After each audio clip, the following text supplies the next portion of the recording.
A 10,000-ton boulder shatters Zeus's golden throne into dust. As the earth cracks open, an army marches out of the dirt. Their legs are made of living, venomous snakes. They do not want a treaty. They want total control of the universe. This is the exact day the gods realized they had a fatal weakness, and surviving required them to recruit the one species they viewed as useless. Last episode, Zeus survived a biological weapon when he defeated Typhon, the father of all monsters. He trapped the beast under 3,300 meters of volcanic rock at Mount Etna. Zeus sits on his rebuilt throne, convinced the long war is over and his power is secure. He is wrong. Gaia, the Earth, is a persistent enemy. She lost her greatest monster, so she pivots her strategy. She abandons the massive weapon concept and builds a decentralized military force. Her goal today is simple. She wants to evict Zeus and burn his empire to the ground. Gaia is furious because Zeus locked her first children in a maximum security prison. She bleeds onto the soil. From that glowing blood, she engineers a new breed of warrior, the Giants. They are not mindless beasts, but a highly organized, armored militia. They wear thick metal plates that deflect attacks. They carry spears measuring exactly 100 meters long, the size of ancient redwood trees. Instead of regular feet, they have massive serpents for legs. This gives them a low center of gravity. You cannot knock them over. They do not waste time negotiating. They attack the supply chain by ripping mountains right out of the crust.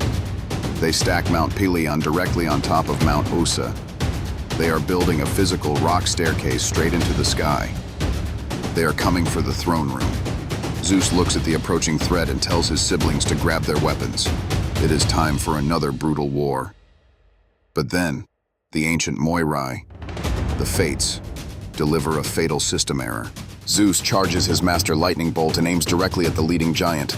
But the Moirai step forward and stop his hand. They reveal a cosmic loophole, a biological lock built deep into the giant's DNA. Gods cannot kill giants. It is a physical impossibility.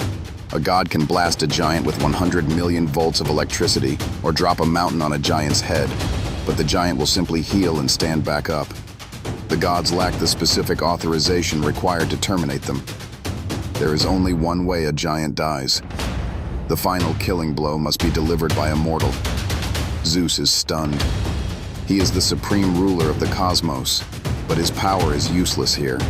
He has all the capital, but he cannot spend it.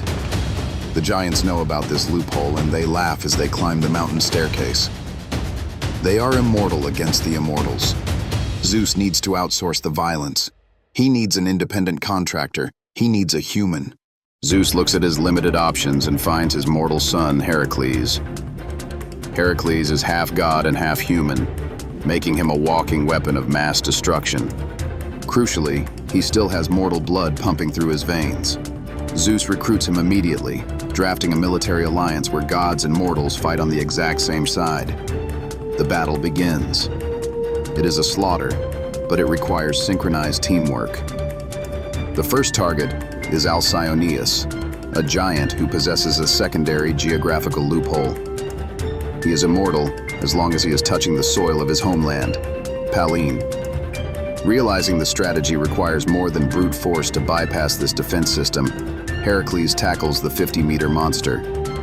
He drags Alcyoneus violently across the border, severing his connection to the earth. Once the giant is off his home soil, Heracles crushes him.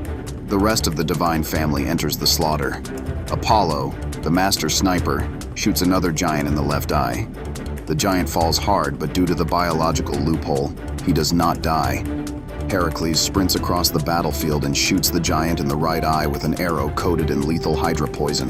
The toxic venom melts the giant from the inside out, turning the monster to dust. Dionysus beats a giant down with a wooden staff wrapped in thick vines, allowing Heracles to finish the enemy off with his club. Poseidon, the god of the sea, intercepts a massive giant named Polybotes. He assesses the threat and decides he does not need to draw his trident. Instead, he reaches into the ocean and picks up a massive island. He drops 25,000 square kilometers of solid landmass directly on his head. The metric weight of the island pins the giant deep underground, trapping him forever beneath the tectonic plates.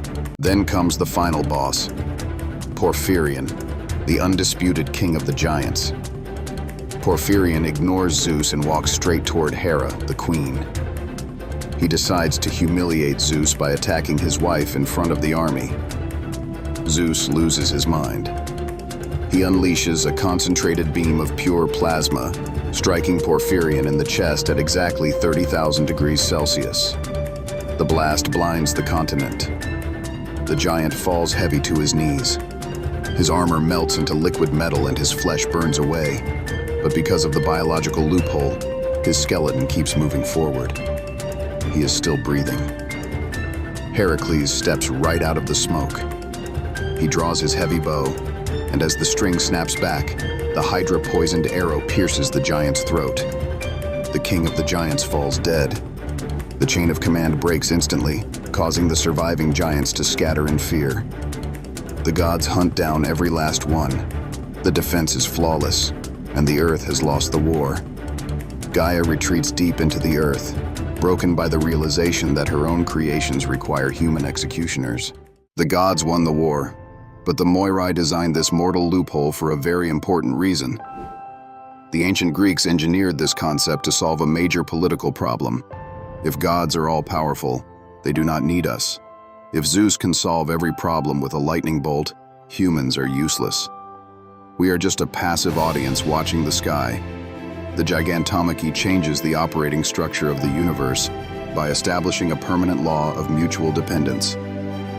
Immortality is a massive liability. Because the gods cannot die, they cannot enact ultimate permanent change. They are stagnant. They need mortality to break the rigid rules of the cosmos. This is the ultimate contract between heaven and earth. The gods provide the baseline infrastructure. They make the rain fall, they make the crops grow, and they maintain global order. But in return, they desperately need human agents on the ground.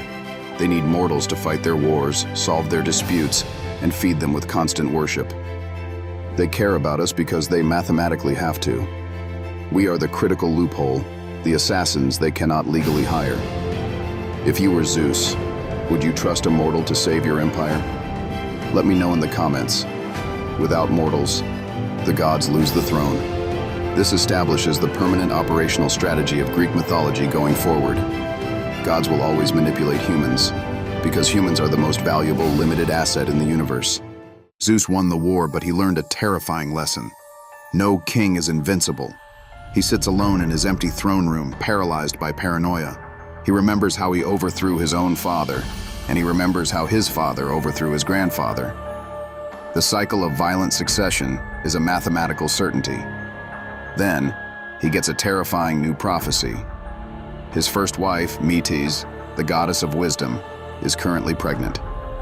The prophecy states clearly that her second child will be a son, and that son will be physically stronger than Zeus. He will take the throne by force. Zeus panics. He cannot fight a destiny prophecy, and he cannot use a lightning bolt against fate. So, he looks back at his dark family history and remembers exactly what his father did to solve his problems. He walks up to his pregnant wife. He smiles. And then, he swallows her alive. Next time, we explore the horror of the new regime. We see what happens when you try to digest pure wisdom. A new goddess explodes right out of Zeus's skull, and we meet a mortal weaver named Arachne, who makes the fatal, arrogant mistake of trash-talking the king. Subscribe to witness the violent birth of strategy.